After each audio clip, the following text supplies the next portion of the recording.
Good Wednesday evening, Southeast Texas. A wet day across much of the area. Similar story coming up tomorrow, but after tomorrow, oh my goodness, we're looking at some hot, dry weather conditions. Look at Friday, Saturday, and Sunday. Should be around 93.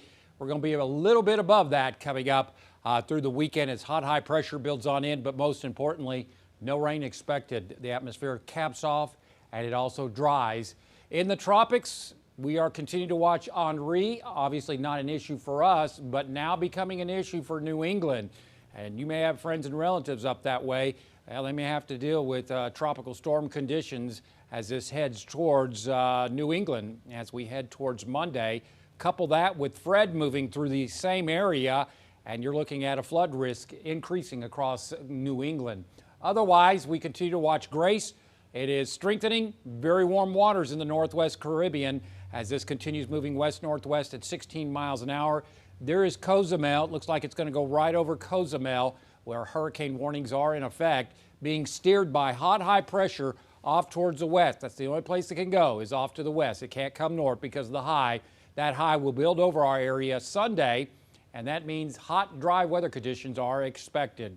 So, modeling doing an outstanding job, a good consensus of keeping this well south of the area, and that's what the Hurricane Center is showing, going right over or pretty close to Cozumel as a Cat 1. It'll be over the Yucatan Peninsula Thursday, weakening to a tropical storm, goes back into the Gulf, re-strengthens into a Cat 1, and then makes a final landfall along the Mexican coastline, the Mexican Gulf coastline coming up probably late Friday night. Otherwise, taking a look at the Saharan dust, this is some good news. This is strong or high concentrations of Saharan dust.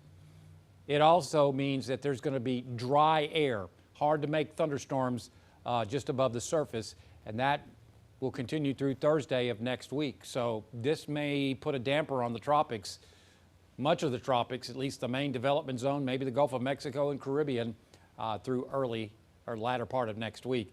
FUTURECAST shows things winding down, I think, overnight. We're watching an upper level disturbance move off to the north and east, and tomorrow could be pretty close to what we saw today. I went a little too low on rain chances today, and that's the reason. The reason I did that is because we were looking at winds off the Gulf of Mexico just above the surface at 15 knots, and usually when that happens, you get most of the thunderstorm activity north of the triangle. So the winds look a little lighter tomorrow. So we'll go at 40 to 50% coverage in the triangle. Obviously, the best chances will be in Hardin, southern Jasper, and southern Newton counties, and about a 50% coverage in the lakes.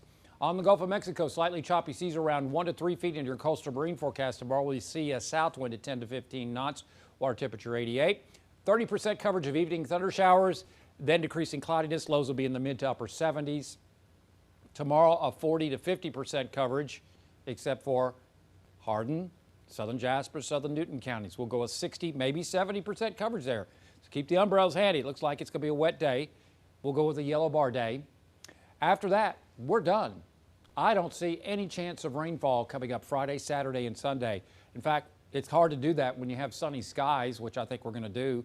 Highs well into the mid-90s, could be warmer up towards the lakes area. Then Monday and Tuesday, the high begins to weaken. Still, the atmosphere has been warmed by that high and subsidence. So we'll go with a 10 to 20% coverage. Now, yesterday we had a 40% coverage. The disturbance I was watching coming around the high from the northeast out of Louisiana looks like it's going to go further south into the Gulf of Mexico. So I've reduced rain chances a bit. Still, some storms could be strong. Then Wednesday, the pattern changes again. The high moves away. We start to get more of an easterly flow. Moisture starts transporting back into the area, so it seems reasonable at this point to go about a 30% coverage of scattered afternoon showers and thunderstorms. Download our app. Follow us on Facebook and Twitter, and as always, there's more weather at 12newsnow.com.